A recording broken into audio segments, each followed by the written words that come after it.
Gözeli qədim yurd yerim mənim, bir dərgin könlümün iskili qəmim. İllərlə həsrət qaldığım elim obam, qəlbimdə yara açan qıbarım. Bura vətənimdir, rüzgarımdır.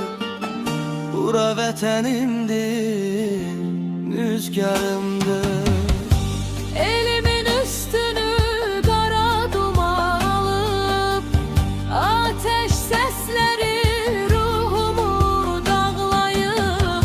Kəndim xaraba bir an qalıb, hər qarışı şəhid qanıyla yazılıb. Bura vətənimdir, rüzgarımdır. Bura vətənimdir, rüzgarımdır.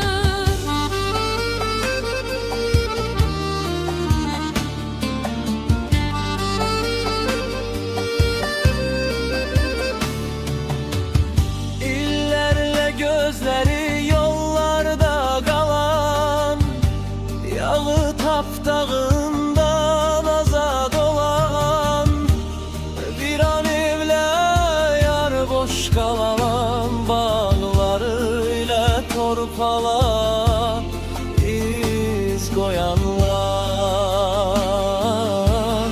Bura vətənimdir, rüzgarımdır. Bura vətənimdir, rüzgarımdır.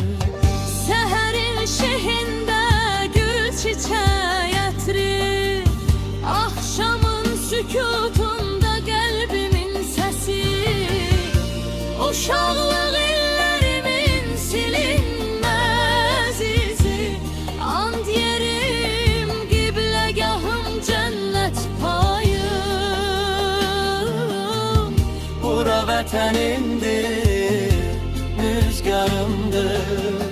Bura vətənimdir, rüzgarımdır.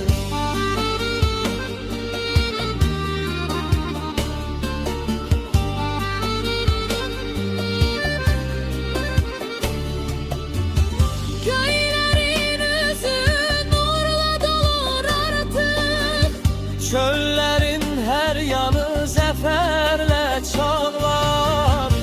Üç rəngli bayrağım qürurla dalğalanır. Yaşamaq eşqin göylərə ucalır.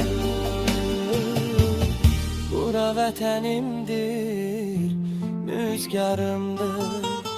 Bura vətənimdir, rüzgarımdır.